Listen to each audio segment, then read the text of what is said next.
Welcome to episode 6 of Dark Diaries.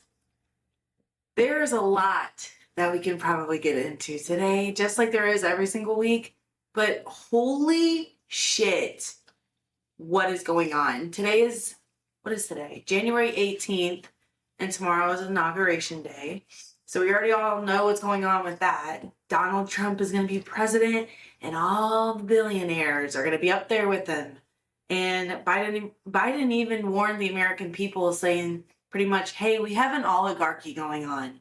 And it's just crazy to wrap my mind around something like this, because I'm not shocked. Going to be extremely truthful, I am not shocked at all whatsoever. But it's almost like still an awe moment. Like, there's no way this is actually happening. Despite what you may believe and whatnot, not trying to get into the politics hardcore into this episode, because I know some things, but I am not extremely knowledgeable in the situation. I honestly could learn a lot more about politics, which is a good thing that I'm going to be learning through forensic psychology. We haven't touched base on anything law related yet in forensic psychology, but I have been teaching myself the basic knowledge, because honestly, from high school to now, I don't remember shit. And there's a lot of things that I could refresh myself on, as I'm sure you can too. And in light of everything happening, I definitely would start looking up a lot more things to figure out how the law actually works. When it comes to statutes and different things like that, I learned about that in my bachelor's for criminal justice.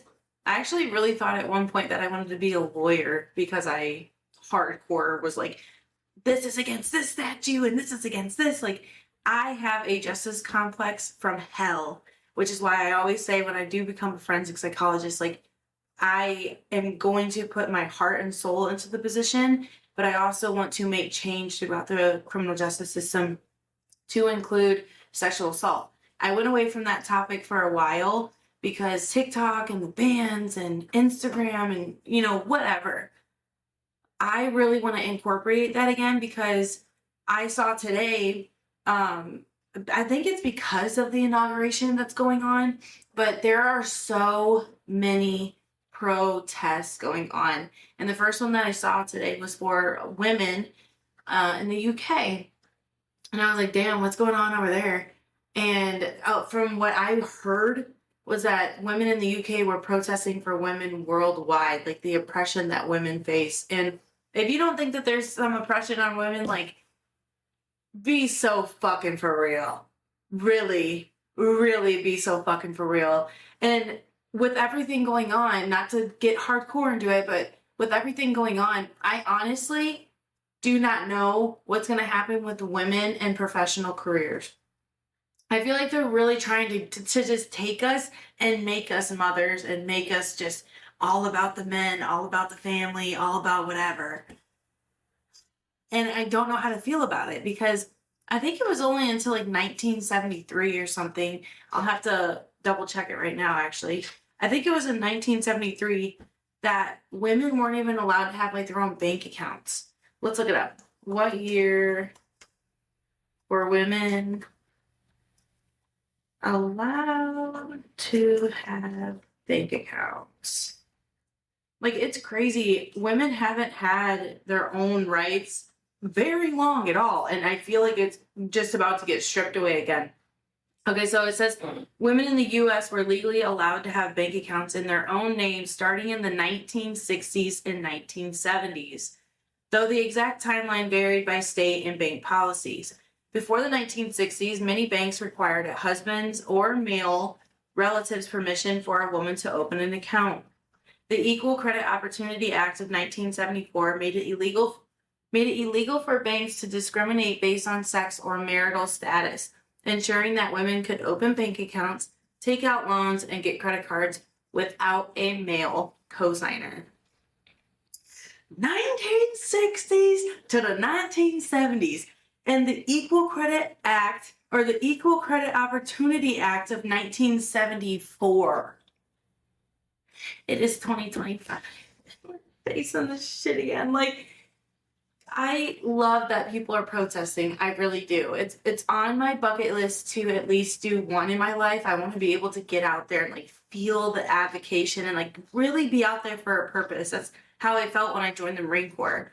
But unfortunately in the Marine Corps too, I saw all the misogyny. It really is a thing. And to see what's going on in government, I'm sorry, like I can get along and talk to someone who feels differently about this.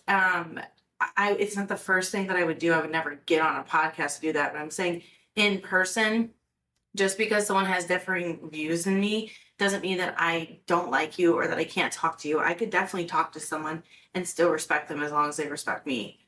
Let's get that clear. I just want to make sure. But what the hell is going on? I need to get off that. And then the TikTok shit. It's all a money grab. We all know it's a money grab, and they're not going to admit that. People are like, oh, they think we're so dumb.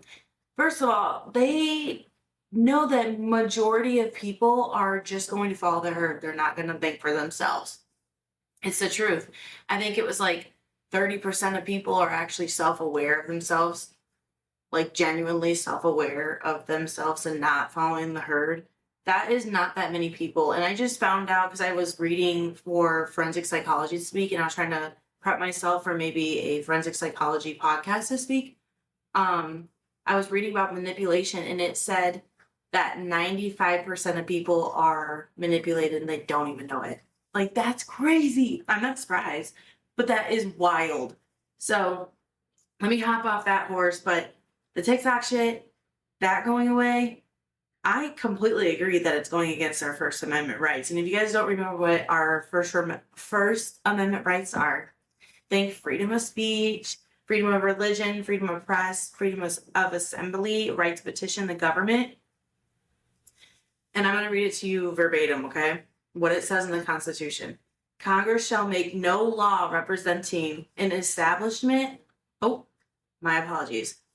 Congress shall make no law respecting an establishment of religion or prohibiting the free exercise thereof or abridging the freedom of speech or of the press or the right of the people peaceably to assemble and to petition the government for a redress of grievances.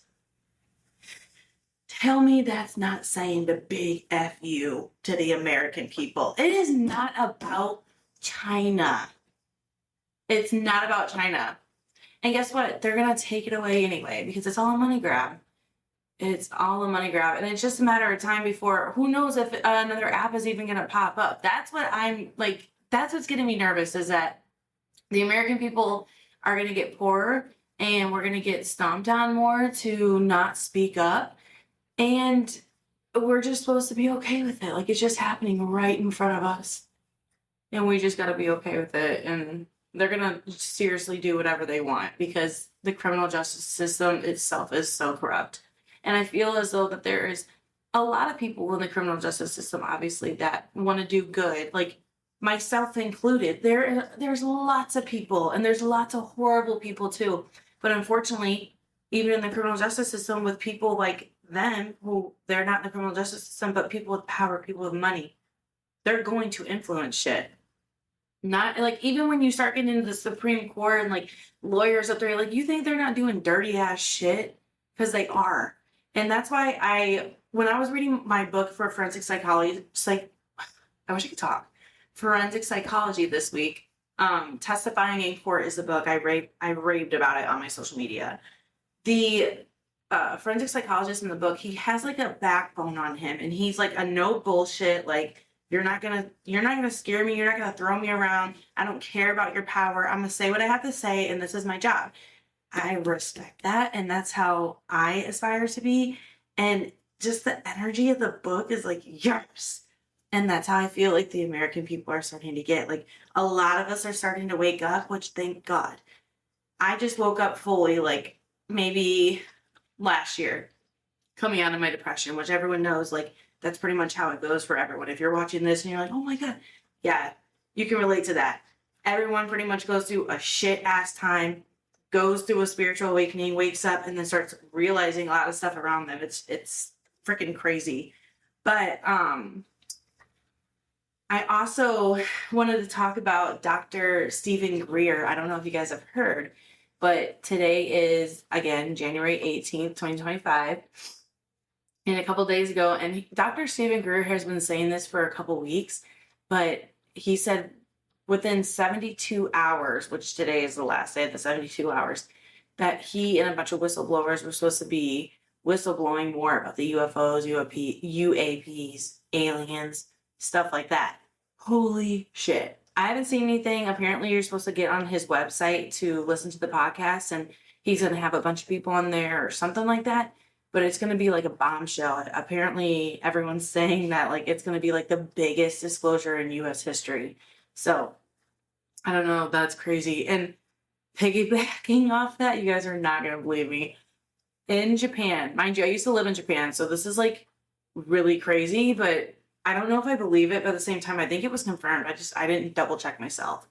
But in Japan, scientists just cleared for people, human beings, to have sex with animals and like have babies with them for hybrids. And apparently they're saying that they're doing it because of organ donation for humans. Like it's a good like genetic code or whatever to where we can get more organs out there for people. I don't know. I don't know about that dog. I don't know. Can I pet that dog? No, you can't pet that dog. Can you imagine walking around and seeing like, hey, what's up, man? And it's like some elephant slash dude, some jaguar slash dude. Like, what do you do? Honestly, I don't know what I would do. If I walked around, even the robot shit that's going on, if I walk around in town and I see a damn half hybrid human or a robot, yeah, I'm gonna feel like, what's that movie with Will Smith? iRobot? That shit is scary. I don't know. I don't know how I feel about all the AI stuff. Like, it's helpful in some ways. Like, I just use AI to get the definitions and stuff for you guys to read off. Like, it's a good tool for some things, but they're going way crazy with this shit, man. Like, they're going crazy with it. I don't, and all the predictions of like AI is going to take over the world, robots are going to take over the world. I feel like at this point, you guys should know too that like most of the movies, they're not predictions. Like, I mean, I guess predictions is what you can like define it as, but like think of it as them already knowing the script. It's like The Simpsons. How the fuck do they know everything? Somebody knows something. Like it's all connected. And this is where I go into my like weird Joe Rogan talk, which I can't wait. Fucking someday, like that came out wrong. That's not what I meant. I can't wait until someday my manifestations come true because that's like my biggest number one manifestation, and I'm gonna say it. And the only reason why I'm saying this is because even though he really fucking pisses me off and I don't agree with him, and he really did some nasty shit this year with getting charged as a rapist for raping that woman, Conor McGregor. Ugh. Anyway, he did say one thing. He said, if you can speak it, then it's yours. And he was really big into law of attraction, manifesting, things like that. And I've done a really big job so far on my manifesting. And obviously you can see it. Like, if you've been following me for some time, like I literally went from crash out fucking what the fuck is wrong with her? Like, people thought I was manic. I thought I was manic for a little bit. Like, until I got my shit together. And that is a whole different episode. Like, that would be a vlog I'd have to do, seriously, with you guys and just sit down and really get into it. But to see how I went from that to this is wild. And I'm not even anywhere yet. Like, I still have a ways to go, but my ADHD got me off track. My number one manifestation after all of this shit pops, the biggest thing that I want to do, and even Conor McGregor said, if you speak it, it's yours. I will be on Joe Rogan's podcast. I can't believe I'm saying that out loud. I will be on Joe Rogan's podcast. Mark my words. Certified Dochi. Literally saying that shit because she did the same shit. She spoke her shit and believed it true heart. And I do. I'm not gonna lie. People are gonna look at me and be like, Caitlin, you are crazy. Or some people are gonna be like, whoa, she has balls. That I do. I don't care anymore. What's someone gonna do? Send me the evil eye? Okay. If I believe in myself and I have confidence in myself, then what's an evil eye? What's an evil eye gonna do? Because I really feel like evil eyes only get you if you're insecure. And honestly, I have to say, after a lot of the work that I've done, I don't really have insecurities anymore. Now, when I start talking to men again, fuck yeah, that's gonna be a big issue. Again, we can get into that someday. I'm not even thinking about that for light years.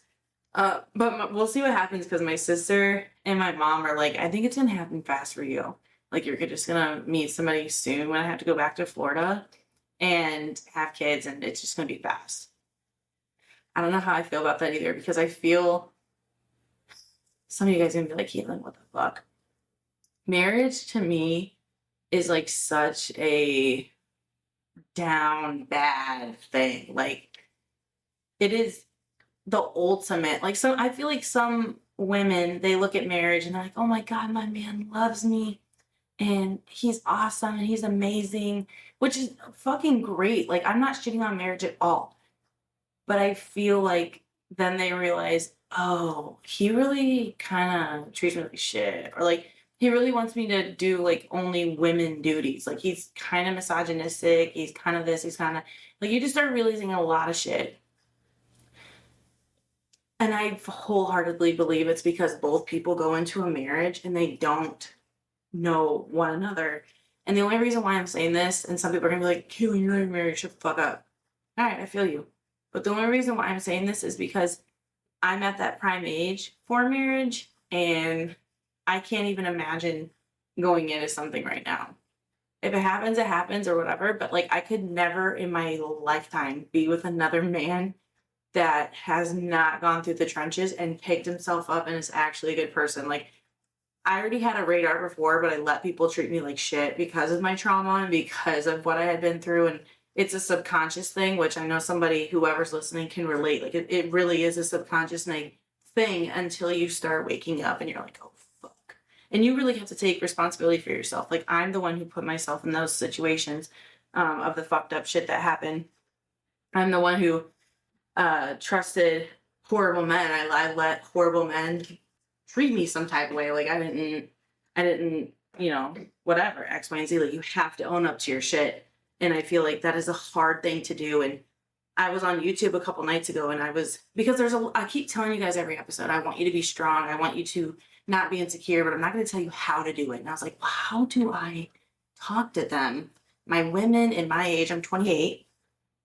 Let's say, like, even if I get a lot of high school girls that hit me up too. So including them as well. But I'm like, how do I relate what I want while also acting how I want? Because if I'm always dressed like shit, then I'm telling you guys to be confident. Well, of course you're going to be like, Caitlin, no, like, I'm not going to listen to you if you even watch my video, because I'm not doing what I'm saying.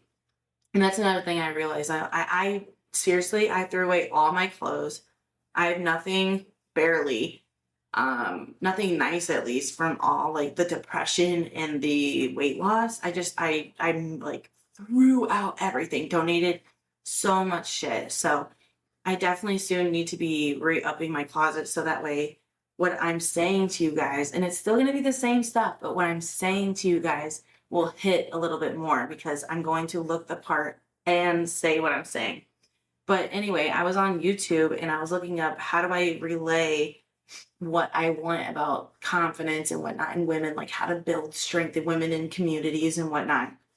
And I forget the woman's name, but we all know the woman. She has an accent. She's gorgeous. She has long black hair. And she's like, why are you not confident? He's doing this and he's cheating on you and da-da-da. And I'm like, you know what? That's how I talk to my friends. Like, not just about their cheating man, but that's how I talk to my friends about everything. Oh my, let me get okay, I was recording behind the scenes, but let me grab my phone, because I have to show you guys this message. This girl messaged me. I really hope she doesn't or he, she.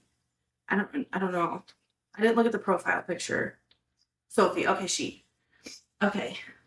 She messaged me, and like I said, I get a lot of high schoolers that hit me up, and it almost like warms my heart because a lot of people, well, not a lot. I've had 2 or 3 so far. Just another person asked to interview me for forensic psychology and just to do it for school and whatnot. And I get a lot of high schoolers that ask me prep as well. Well, this girl specifically had asked me about Muay Thai. And if you've been following my channel, my experience with Muay Thai has been great so far at this gym. I missed like a month and a half now because of some shit for like the past month. But the last week or so, that's on me. I just didn't go because I was doing, oh my God, what is it?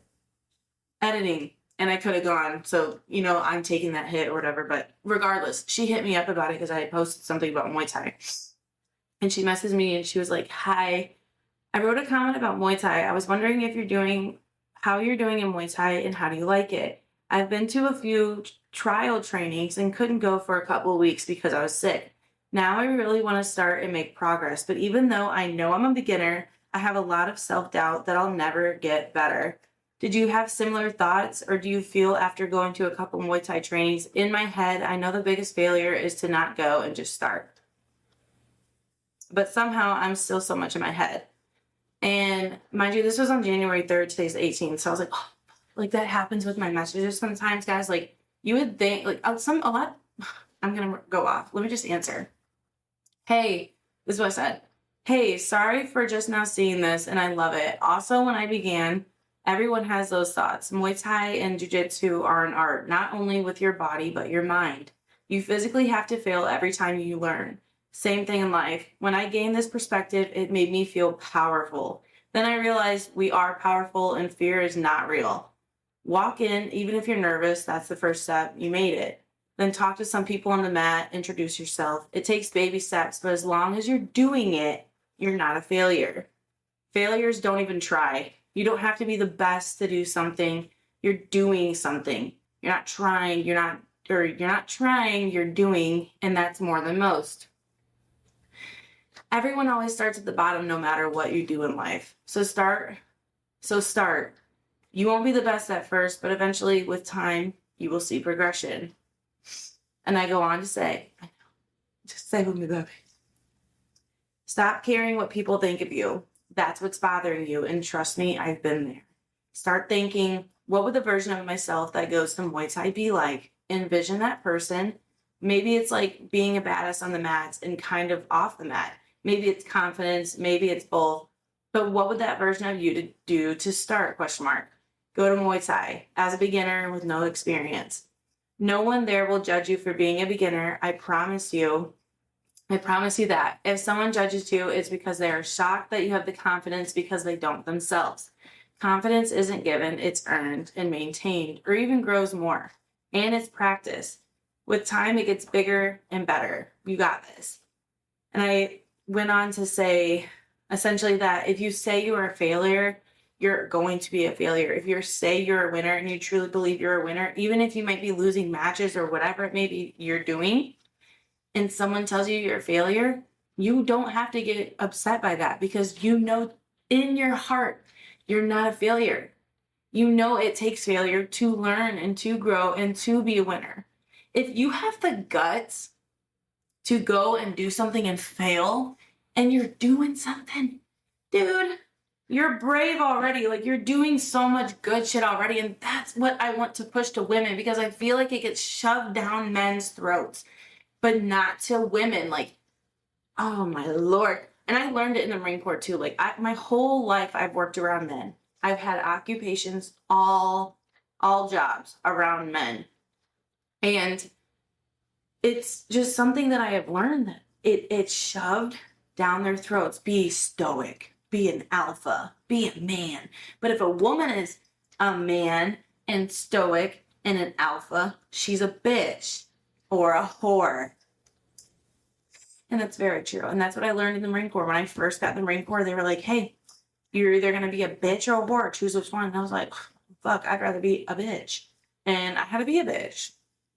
It's just what it is. But going off this, you shouldn't feel uncomfortable to do something because you're the new guy or you're a beginner. And I felt the same way when I did social media, or when I started social media, because dog, I started this when I was in the very deep ass depression.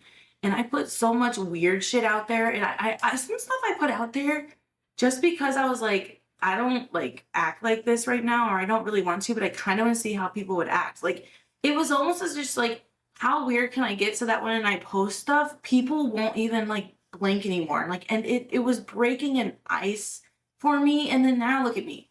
Like I talked about earlier, I've manifested so much shit, and I can't wait till we get farther in the manifestations, because we're going to get to know each other so freaking well. And I'm going to be able to talk to you guys, and we're going to build on confidence. We're going to talk to women. Like, that's another, like, the only reason why I'm so focused on women and forensic psychology and advocating and all this shit is because we are so divided.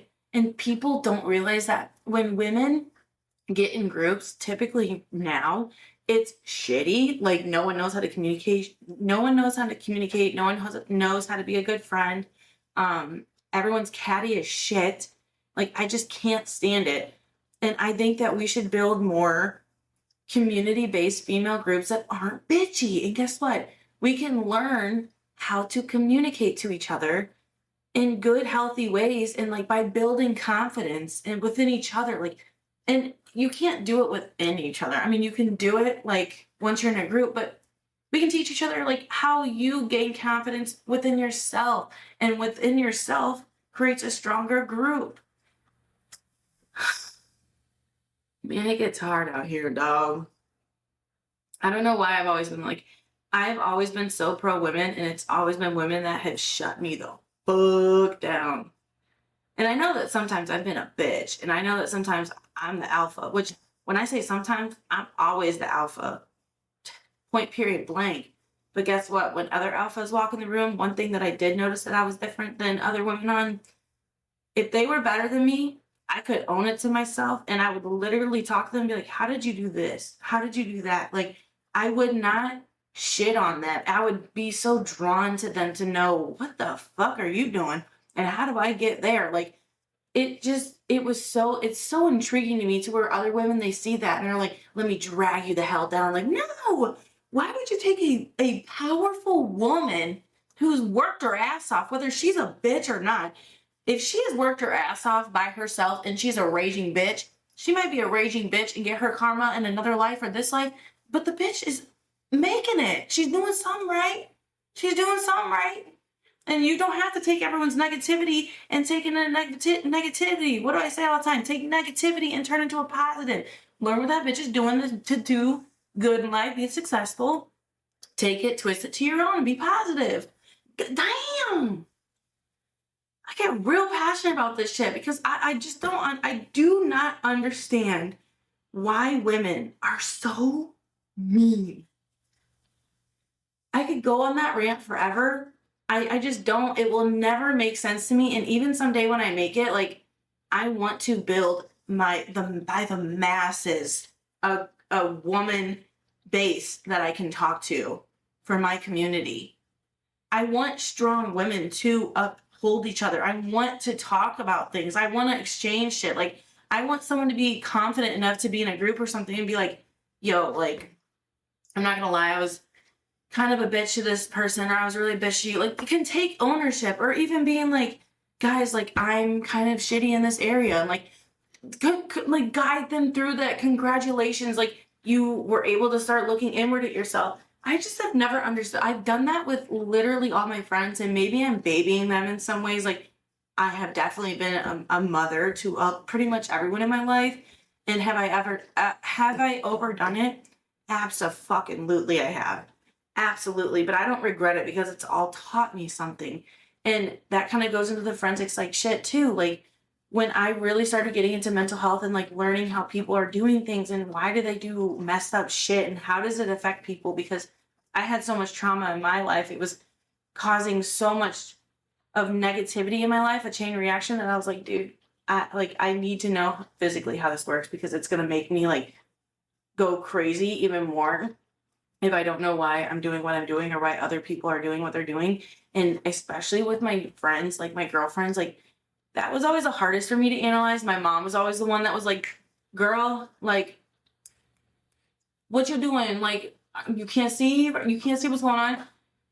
And I would just let people treat me like shit because I wanted friends so bad. Like, I really didn't have any, which I don't know how I got down on that path, but ooh, I had some questions too that people have been asking me, and I wanted to tell you them because it's all about forensic psychology, and we love things about forensic psychology. And I want more women to get into forensic psychology. I want you to learn the confidence and the charisma of what it takes to be a strong woman. And we're going to do it together because, like I said, I went from the shit floor, depressed as hell, to where I am at now. And I have more confidence and I'm working on even more. I'm losing weight. I'm doing all this stuff. But I can own up that, hey, I did gain a lot of weight this year. I'm not going to be like, no, I didn't. Like, blah, blah. Now I'm saying it was needed because in my depression, do you think I needed any more headspace to be worrying about my body dysmorphia and my eating disorder and shit? No. So I've gained weight, but I don't like hate myself. But at the same time, but this is crazy for me because I've always had body dysmorphia since the Marine Corps. But I don't like my body right now. And I definitely will get like loose skin removal, get the tatas done and everything. I am not denying that. When I lose more weight, I'm getting everything done. But it's crazy because it's like at the same time, I don't hate myself though. Which, and that's good, but before I used to hate myself so bad. So this is the things I'm talking about that I sit in bed and I think, okay, that's a really good thing, but like, why? What? Because some people would be like, well, if you don't hate yourself, why are you going to get the surgery? Well, I don't want it. And I want to, also another thing too, and this might be TMI, but like, who cares? I put everything on here. When I do go to have kids and stuff, obviously you have to do the thing. I don't want that. I don't want to have that. My sister's like, why don't you wait until after you have kids? I don't want to do that because after the train wreck of my life and all that stuff that happened with, I don't want anything to be the same. In like a weird flipped way, it's almost like creating a new body, which is kind of like what my therapist was telling me what I did when I gained all the weight. It was kind of like a deflector of like making sure no one comes near me and shit like that. And I mean, she makes sense. Like, what a thing. But anyway, back to these forensic psychology. What got me into forensic psychology? Literally what I was just saying, all the trauma shit. I actually was going to school for nursing at first and at my community college. And funny story, I got sexually assaulted and it was at my workplace. And I went crazy after that, kind of like this last crash out, but this last crash out was like way worse. And so I had a crash out. And then I was like, after some time, I'm going to join the fucking Corps. And that's the very, very short version of it. Corps. And then went to college, got my bachelor's in criminal justice, was watching mine hunters in Japan, Okinawa, Japan, when I was in the Marine Corps. And I was like, what the hell is that job? Found out what that job is. And then I was like, okay, I'm doing forensic psychology. That's it. And then from day one, like once I have my mind on something, I'm fucking doing it. And from then on, I was like, yeah, I'm going to be a doctor in clinical psychology with a focus on forensic psychology. What is forensic psychology really like in school? Okay, when I went to the Chicago School of Professional Psychology in Washington, D.C., it was freaking awful. Like, worst experience I've ever had with admin, the school in general. Professors, don't even get me started. I had one that we just went back and forth so hard. He was so rude, horrendous professor. I'm pretty sure he doesn't even teach here anymore. Like, he got let go and has to teach like other classes or something. He's horrible. But at the school that I go to now, it's really honestly, it's easy. Like, I thought it would be, I'm in my third semester. I just started, but I think this semester is going to be the semester that's really freaking hard. Because the first two semesters pretty much just like light reading, but like mediocre, and discussion posts. And then now this semester I have discussion posts. I'm taking 2 classes and it's 3 months. I'm taking, it's discussion posts and then heavy reading. And in one class alone, I don't know about the other class, I have 3 8 to 12 page papers, so once a month. So we'll see how that goes on content. That's going to be really hectic and crazy. True crime and psychology. Why are we obsessed? Discuss why people love true crime. You know, I know that there's studies on this, and I kind of just want to pick my own brain. I don't want to like look it up and ruin the fun. I think that it is a fantasy for people, like especially for women. So obviously, because we know that women statistically love true crime more than men, I think it's because we're prey, and it almost feels like an aggression of if it's towards a man, like yeah, like on the inside, and if it is a woman to something else, I don't know.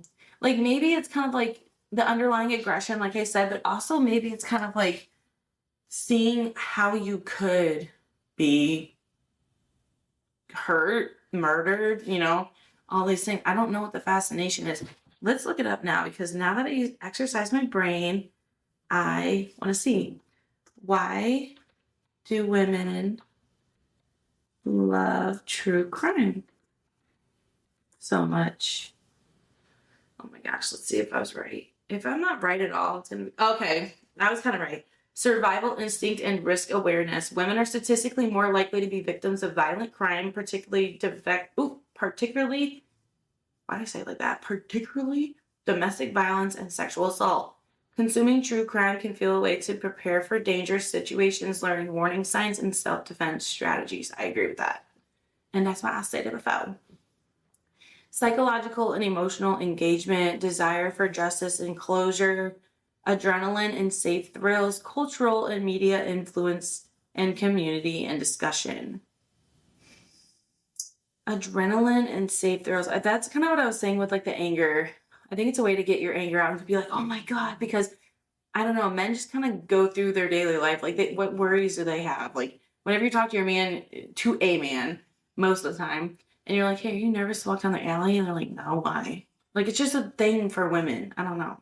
But the desire for justice and closure, I can definitely relate on that. Like I personally, this is gonna sound crazy to some, I can't watch the mystery murder stuff. I can't watch it. I have to know what happens at the end. Like if it's a mystery or someone got off the hook with something, like it physically bothers me so badly, because that's what's happened in my own life. Like and other women out there can relate as well, if they're sexual abuse survivors.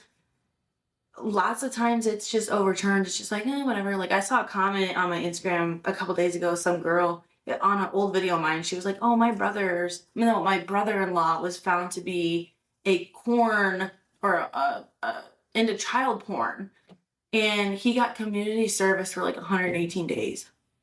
What? Like, that's the stuff that I'm talking about. I don't know what specialty, if I will go into any specialties when I'm a forensic psychologist, but if I had to go into a specialty, it would definitely be with sexual assault. And I would just ransack that part of criminal justice. Like, I want to really get into studies and seeing how the criminal justice system works around sexual abuse survivors and in the court system and whatnot. Because wouldn't you also think that it would be good to have a psychologist or a therapist in the courtroom with the victim, because it's already so traumatic for them to repeat and regurgitate everything that's happened in front of a jury alone, but in front of the courtroom, like opening and saying something in general. There's just little things, and like I found out through my stuff that you can't even find out all the information. Like there's so much. Maybe we can go into it one day, and if you guys have questions or if you guys have stories on what you did in your case, if that was just kind of like fucked up that you noticed like that shouldn't be like that, email me at darkdiariesmanage@gmail.com, because I'm genuinely interested in packing all of this stuff together and figuring out what I can do in my part about it, because I really aggressively want to attack this situation when I do become a doctor, a professional forensic psychologist, and I can't wait for that day. But I think today that we're gonna keep it on that. I really ranted for a decent amount of time, and I'm just really wishing you guys the best. And don't be so sad about TikTok. Like it is really sad, but we should be more sad and mad that they're taking away, they're violating our First Amendment right. That is what's scary. and I know a lot of people are going to like either not see this or not even care to engage with it or not even care to listen to what I'm saying, but just our right to go to college women, who knows like how far they're going to take this shit. And it's not even just about college. It just makes me nervous because I'm sitting here and I'm telling you guys, like, I have the opportunity to have this camera, to have these lights, to have this computer, to have an education, to continue my education, to have the opportunity to make this podcast, create content, do what I want to do. And then who's to say in a couple months that laws don't change or something and I can't have any of this or you can't have any of this. Like, it might seem stupid to some, but it really is not dumb to me. And it really is pressing on me to push for women advocacy and just really making us strong and really get together as a group. Women by the masses are dangerous. I fear they are dangerous, especially when they're on the same page fighting for the same thing. And I just have to figure out a way to reiterate what I want to say to you guys in a proper manner. And I feel like my speech has been getting better with that. And if you guys have been following along, maybe you think so too. But how do we collectively gain confidence? That's like one of the burning questions that I have. And I also feel like gaining confidence, not only as women, but as men as well, helps with recidivism. And I just really want to get into that testing. I can't wait until we're already supposed to be figuring out a research question, I believe, for this week in one of my forensic psychology classes. But I want to dive deep into those questions. Like I want to know more because it seems like we can do a lot more in the criminal justice system towards criminals and like gaining resources to heal like their trauma, PTSD, past child abuse, things like that in order to make them better people. But as long as they wanted to work on themselves, we can't force everyone to do anything. But there's no way that we should be having this many people in the prison system. There's no way we can't do anything about this. Like, there's so much that we could do. And it's just unfortunate that the government really doesn't give a shit, to be honest.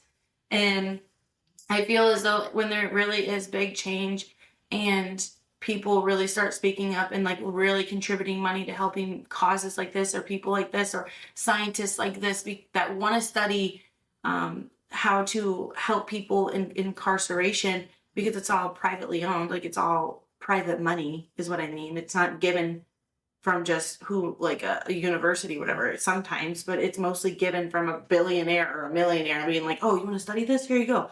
If we had more genuine people that gave a shit, we would be so much more advanced. But for some reason, the government wants people locked up, and I kind of want to figure out why. I just feel like when I become a forensic psychologist, like I'm a person that has a lot of questions of why, and I want to know the damn answer.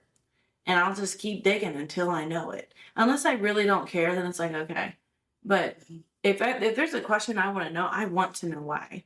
And so I kind of like being in this position because now I get to talk to people all day, every day when I do become a forensic psychologist. And I get to learn about people. I get to read people. I get to really, really see your movements, your subconscious movements. Like people do things subconsciously and they don't even know. Like if people lie and stuff, sometimes they'll like, or they feel uncomfortable and they don't want to be in a conversation. They'll go like this with their nose or like kind of rub it a little bit, maybe play with their hair. And we know things like that. But when you're really questioning someone, are you really thinking about that? Most people know. If they look back on it, yeah. But I'm one of those people that I'm actively always watching. And I never used to be like that before. Until after the military, I would say I got like really hyper vigilant on shit. But I'm excited to transition that from my experience, what I have here, to forensic psychology. It's just forensic psychology as a whole for this semester. Like I was saying, I don't know what it's going to entail right now. It seems kind of boring. I'm not going to lie. I want to get into the meat and potatoes of shit. And hopefully with this research paper in one of my classes, we do get into the meat and potatoes and we like really get to dive in and like ask questions and like use our thinking caps and our grapes and shit. But lately it's just the past 2 semesters, it's been just discussion posts and like, I agree with you, Susan, and shit like that. So I don't know. But the books I have found interesting, the readings I have found interesting about forensic psychology And genuinely, if you're interested in true crime or how people are able to do what they do, like in horrible situations and crimes and different cases and, fucked up shit too, like why is someone a pedophile or, whatever it may be, forensic psychology could definitely be for you. Some people I know are forensic psychologists or going to be forensic psychologists, my apologies. They're going to work with children who have been abused and what is it, like juvie situations as well. And also on the other hand of working with people that are homeless. Wow, I could not get that out. Working with the homelessness and different advocacy departments and whatnot. There's so much you can do with forensic psychology, and I'm still learning. And I've only been able to find, I think, 3 forensic psychologists on social media. And they're actual, like, they're already done with school. They've been doing it for however many years. They're really good. Now that TikTok's going to go bye-bye, I don't know if I'll see their content anymore. I need to see if I actually follow them. But I want to be point A to point B. I want you guys to see me grow while I'm teaching you to grow at the same time, like what I'm learning. Like I would never, and don't take that with a grain of salt. Like I would never tell you guys something and not do it myself. Like the biggest example that I can use right now that is making me a hypocrite is that I'm telling you to be confident and whatnot, but I don't have like the confidence in my clothes because I don't have the clothes right now. But that will come in time when my manifestations start coming through and getting a little bit more money and being able to shop and get whatever the hell I want because I already donated everything. Other than that, everything I say to you guys is the same thing that I would say to you in person. And I would absolutely love DMing people and talking to them. I mean, you see me DM that girl earlier. Like, I'm going to encourage you. I'm going to teach you things. Like, not that, it makes me high and mighty or whatever. The only reason why I'm saying I'm going to teach you things is because I do talk. I am speaking to you. I created this podcast for a reason, to get things out to the masses, because people talk, but do they really? Are they really that blind? Are they really that open? Are they really that trustworthy? And like, honestly, I can think of one time in my life that for real to a person, like a friend that I lied to. And it was so terrible, the feeling of lying, that I never did it again. Like to a woman. And there's one time I had to lie and it was a fucked up lie. I'm not going to lie. And maybe someday I can talk about that, but it was a fucked up lie, but I only lied because I was scared for my safety. Let that be known. But other than that, this other time was the only time I ever lied. And it was because this girl hooked up with this guy. And she's like, don't tell anyone. I was in high school. I was like a freshman. And so she's like, oh my God, don't tell anyone. And I was like, okay, well. And then it had come out in conversation somehow. And I remember when I accidentally said it, I was like, oh my God. Well, she's not going to find out. Like, it'll be fine. And she found out. And then she pulled me in the bathroom and was like, hey, did you say this? And I lied to her face. And I remember I knew she knew. And I just felt like shit. Like I cried so hard. I had so much empathy. I was like, oh my God, I'm going to hell. I'm going to hell. Like I am such a shitty person. And I just never wanted to feel like that again. So that's also probably one of the reasons why I am an over truthful person. Sorry, I had to get a drink of water. My throat is dry. But with that being said, we're going to go through this journey together. Follow me on YouTube. It's at Kate's Dark Diaries, and my Instagram. Don't forget about my Instagram at Kate's Dark Diaries. But I'm sad and low-key about TikTok just because I started there. But I'm really excited about this YouTube journey. And I know that you guys are going to be really kind to me throughout the whole thing.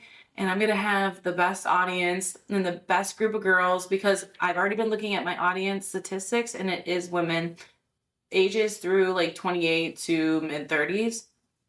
And so far everyone's pretty supportive out there. I think shorts do pretty good and whatnot. But let me just shut up because I'm going to ramble.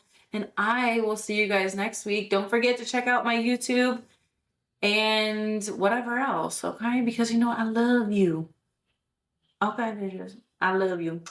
Katie loves. Bye.